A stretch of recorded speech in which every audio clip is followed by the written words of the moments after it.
Hi friends, మా ఇంటికి అయితే ఒక బుల్లి ప్రిన్సెస్ వచ్చేసింది. అంటే నా తోడుకోడలికి పాప పుట్టింది.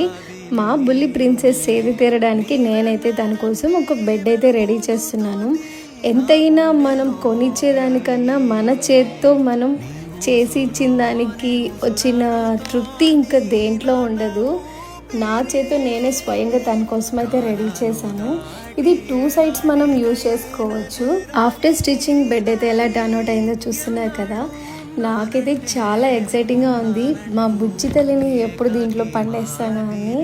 ఇది మనం సైడ్ ఎడ్జెస్ నేను ఇలాగా కూర్చోవచ్చేలాగా పెట్టాను. ఫైనల్లీ బెడ్ లుక్ అయితే ఇలా వచ్చేసింది.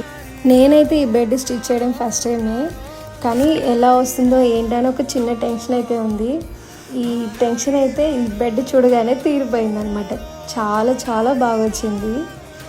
ఈ క్యూట్ బెడ్ మీకు ఎలా అనిపించిందో కామెంట్ సెక్షన్లో కామెంట్ చేయండి.